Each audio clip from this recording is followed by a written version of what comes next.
Shalom, amém, amados? Glória a Deus, o Senhor é bom, Ele é fiel.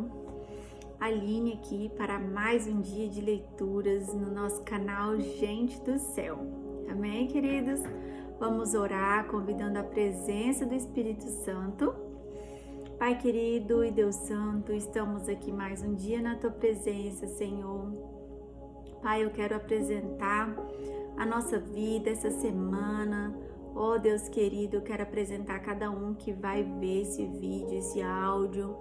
Pai, em nome de Jesus, visita, Senhor, o coração, a mente, visita as necessidades, a família. Sim, Deus, o trabalho. Aqueles que precisam de uma porta aberta. Senhor, em nome de Jesus, visita o coração, Senhor. Pai, cada um que vai ouvir, seja ministrado, Senhor. Seja transformado, seja curado, seja renovado, seja fortalecido, Pai.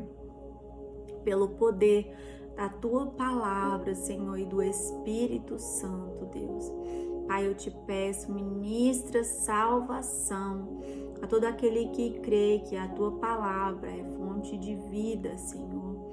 Realiza a obra necessária nas nossas vidas, Deus, porque nós carecemos do Senhor dia após dia. Eu oro, Senhor, em nome de Jesus. Estejas conosco, Espírito Santo, nesse projeto. Mas esse dia, na minha vida, na vida dos irmãos, Senhor, eu oro em nome de Jesus. Amém, queridos? Glória a Deus por isso. Aleluias. E hoje, né, são 14 de agosto. Amém? E estamos aqui, né, nas leituras, o nosso devocional de hoje. Todo cristão, toda pessoa que quer se parecer com Jesus, né, precisa ler a Bíblia. Amém? E todo aquele, aleluias, que quer ir para a eternidade, morar com Jesus, né, aleluias, precisa estar com intimidade com o Senhor, não é verdade? Como que você vai morar com uma pessoa que você não tem intimidade? Como que você vai morar com uma pessoa que você não fala? Não é verdade? Então, eu e você precisamos do Senhor, buscar o Senhor, amém? Glória a Deus. E aí, nosso devocional é um momento com Deus, né? O devocional pão diário, que é o que eu leio, que eu acompanho, que é muito bom, tem me edificado e me ensinado. Amém? Aleluia. O tópico de agosto é família de Deus. E aí, você é família de Deus? Como eu falei ontem, se você ainda não é, olha, corre logo, hein? Corre logo porque Jesus te ama, Ele se entregou por você. Aleluia. E o tema do dia, o tema de hoje, dia 14, é Quando Não Entendemos. A porção bíblica, que é como eu costumo chamar, né, a parte da Bíblia que a gente vai ler no devocional, está lá no livro de Jó, capítulo 2, do 7 ao 10. Logo depois, o missionário Marcelo, que está gravando os áudios, né, dos salmos, eles ficarão disponíveis somente nos grupos, amém? Então, vai ficar disponível lá no Telegram, que tem desde o primeiro, quando eu comecei, desde a primeira leitura, né, desde quando eu comecei a gravar, e a leitura da Bíblia, e até o Salmo 40, que é o último de hoje. Então, ele vai ler do Salmo 36 até o Salmo 40, amém? E logo depois eu continuarei com a leitura do livro Graça Transformadora, do pastor Luciano Subirá.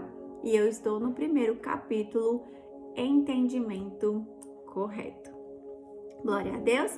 Agora, se você puder, né, vai acompanhando aí. Se você tiver o devocional e já fez, glória a Deus, compartilhe com alguém que tem dificuldade de fazer, que tem dificuldade, né, de tirar esse momento com Deus. Então, às vezes, durante o dia ele tá ouvindo uma música, vai ouvir o devocional e eu creio que o Espírito Santo vai ministrar sobre a vida dessa pessoa. Amém, queridos?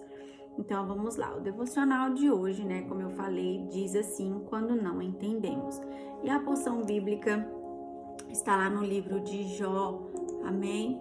Livro de Jó, capítulo, glória a Deus, 2, do 7 ao 10, que diz assim: a aprovação da terrível doença.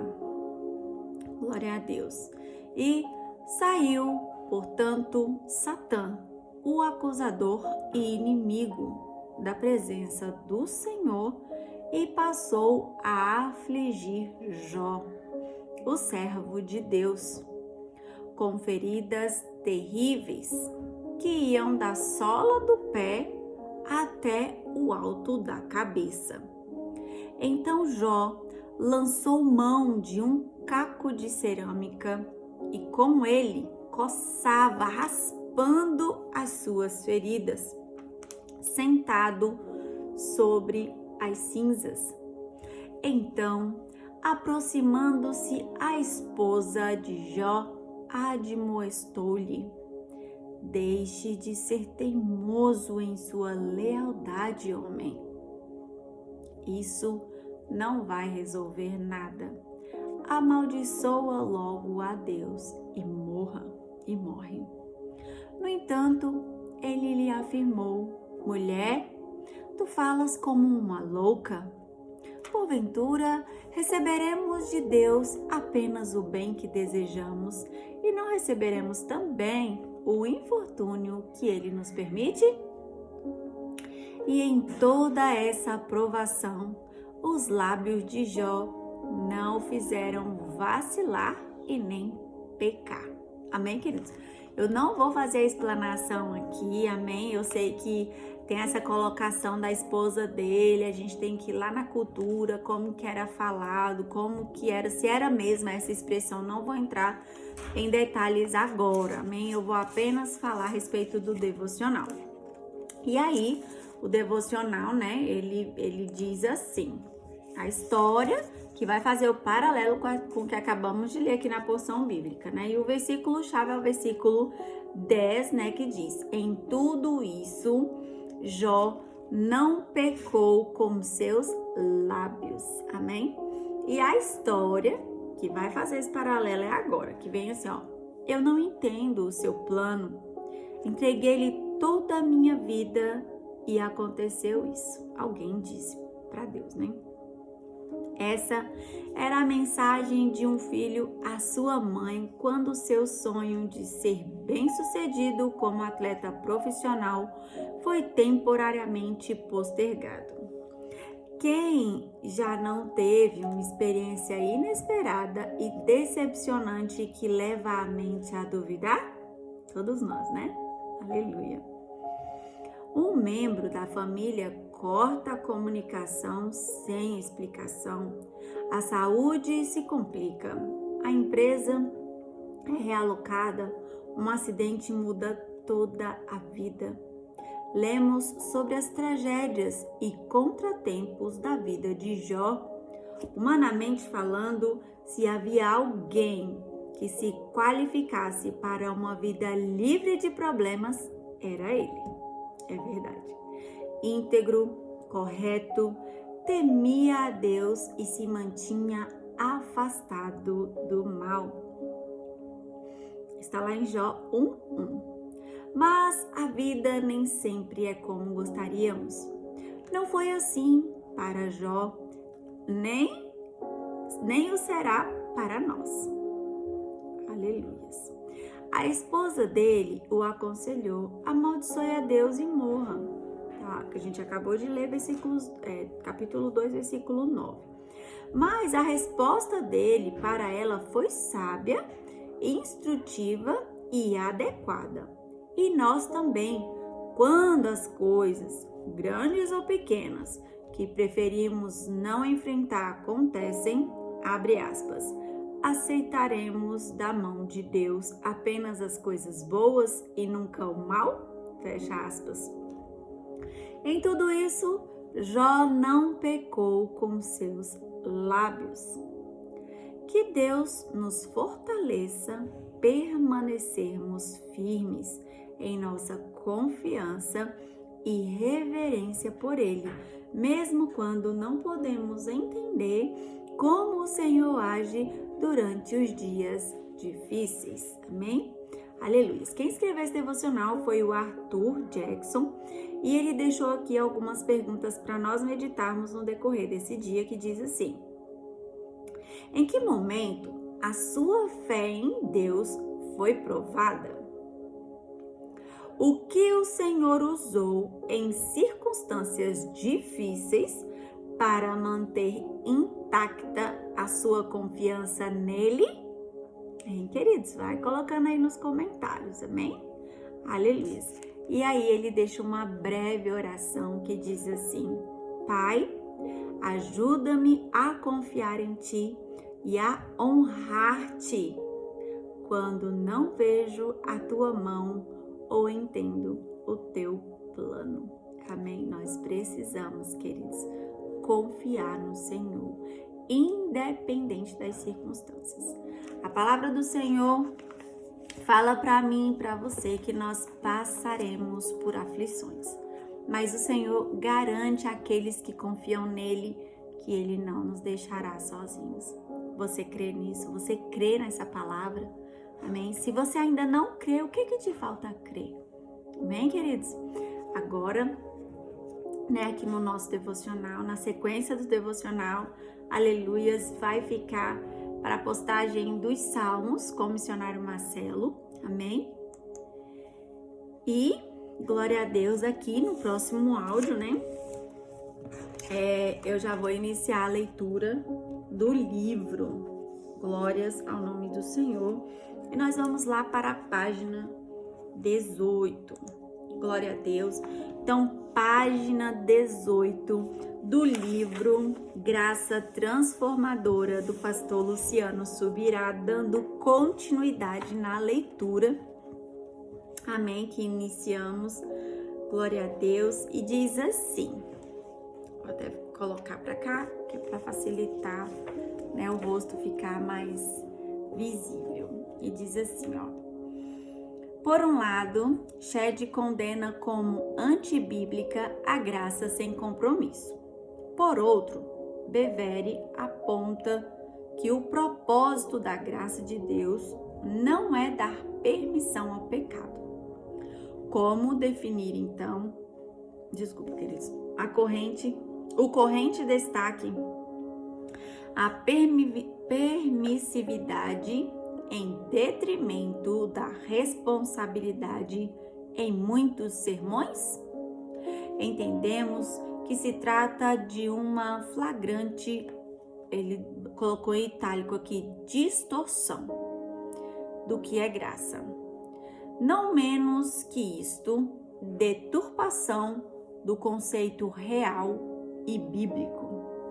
Lemos na carta à igreja de Éfeso, uma das 7 igrejas da Ásia às quais o Senhor se dirigiu em Apocalipse, menções específicas aos nicolaítas, abre aspas. Mas há uma coisa a seu favor, você odeia as práticas dos nicolaítas, como eu também odeio, fecha aspas, e abre parêntese, Apocalipse 2, verso 6, fecha parêntese. A igreja de Pérgamo há mais uma referência, abre aspas. De igual modo, você tem também os que se apegam aos ensinos dos nicolaítas, fecha aspas. Apocalipse 2:15, tá entre parênteses. Quem eram os tais nicolaítas? Olha aqui, a maioria de nós apenas lê sem tentar entender precisamente o que estava sendo dito. Hernandes Dias Lopes resume aspectos históricos por trás desse grupo, bem como suas crenças e práticas. Eles ensinavam que a liberdade em Cristo é a liberdade para o pecado. Diziam, não estamos mais debaixo da tutela da lei. Meu Deus, gente, olha isso, ouve isso. Estamos livres para viver sem freios, sem imposições, sem regras. Esse simulacro da verdade era para transformar a graça em licença para a imoralidade, a liberdade em libertinagem. Meu Jesus, olha a continuidade do que o pastor Hernandes Dias Lopes falou. Os nicolaítas ensinavam que o crente não precisa ser diferente. Jesus.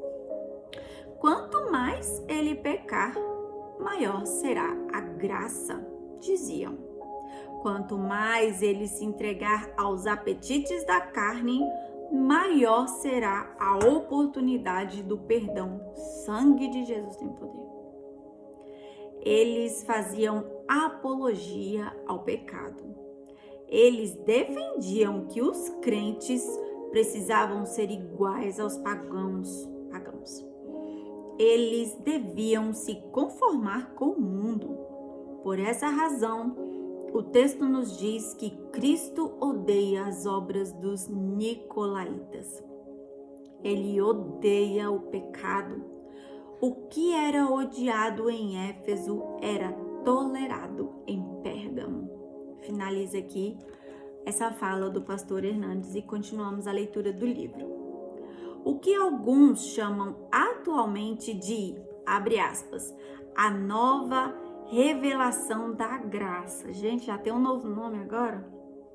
Deveria ser classificado como a velha heresia do gnosticismo, fecha aspas. A seita que influenciou os nicolaítas tornou-se um problema tão sério no início do cristianismo que impulsionou a escrita de vários dos livros do Novo Testamento com um intuito específico de combatê-la. Quem falou isso foi Rousseau Chaplin e ele explica.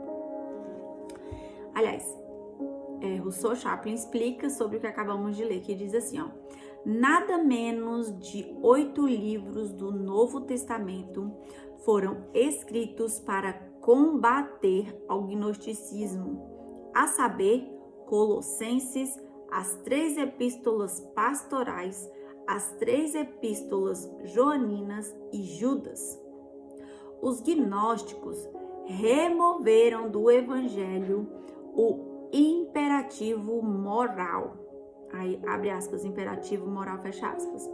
Não vendo, chave, nele, nenhuma função, aspas, santificadora, fecha aspas. Em sua suposta elevada, abre aspas, sabedoria, mediada pelas artes mágicas, pelo cerimonialismo e por um falso misticismo, imaginavam-se isentos, entre aspas, das exigências morais.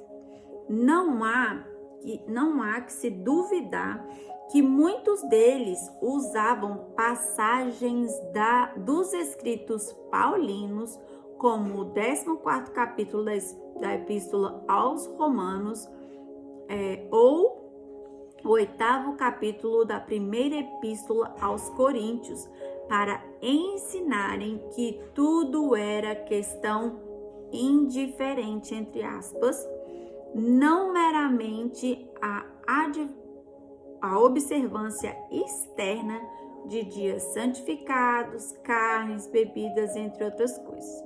Conforme Paulo ensinara, portanto, tinham tendências antinominianas, entre aspas aqui, extremas. Em outras palavras, não havia lei moral no evangelho deles.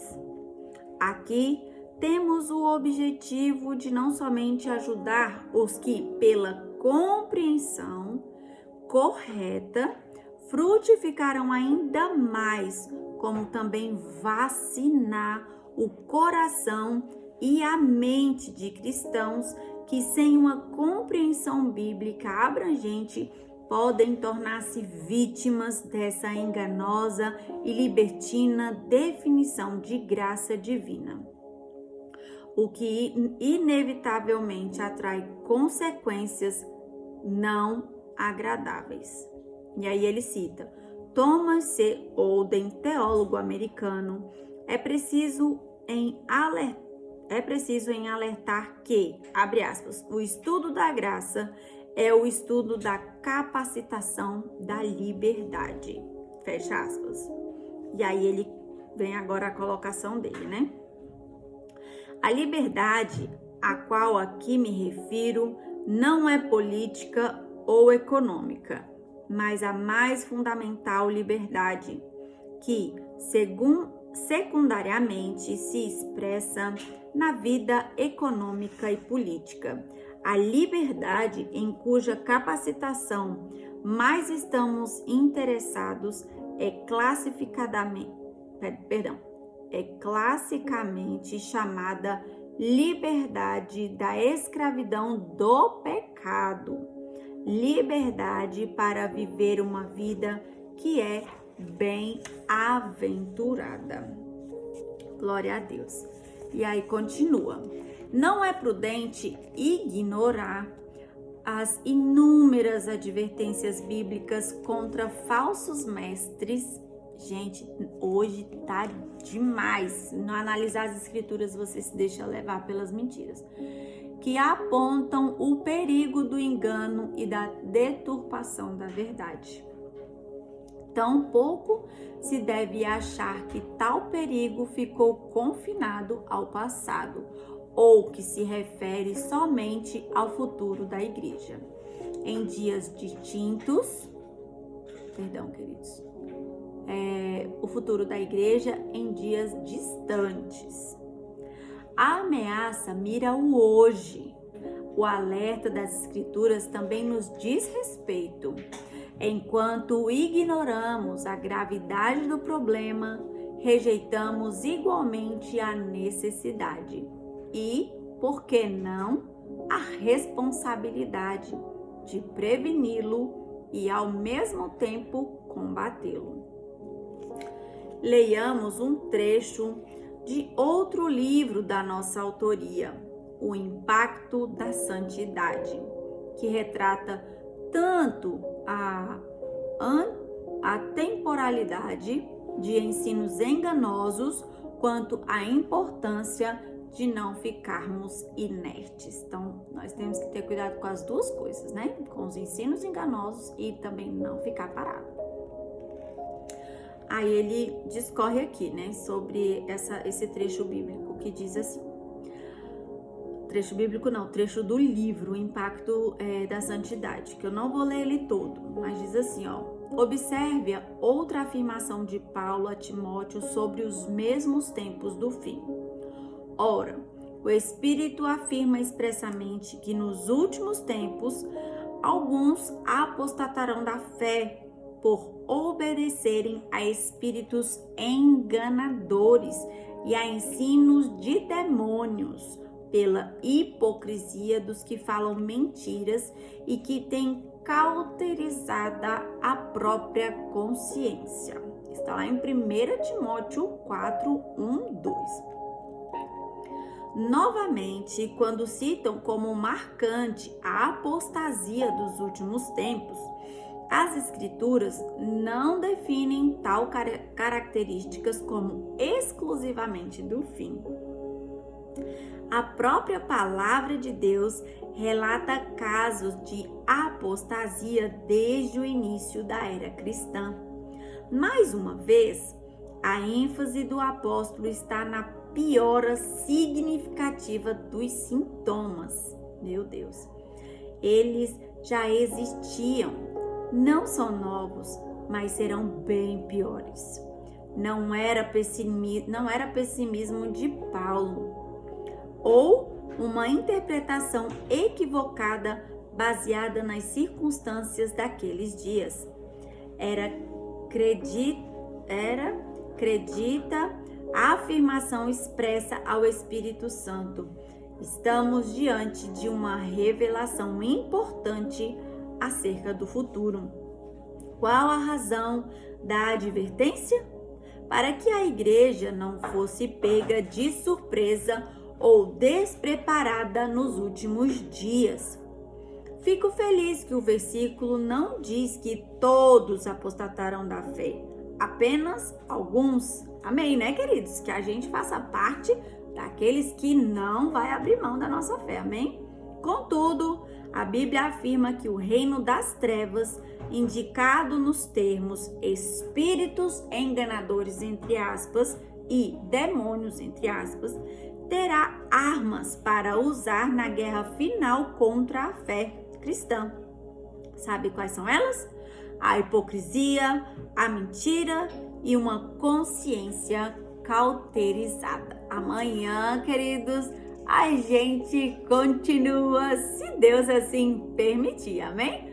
Mas se Ele não permitir, vocês, comprem o livro, comprem o devocional, leiam a Bíblia, tenham momentos com Deus e santifiquem, porque Jesus está voltando, amém? Até mais!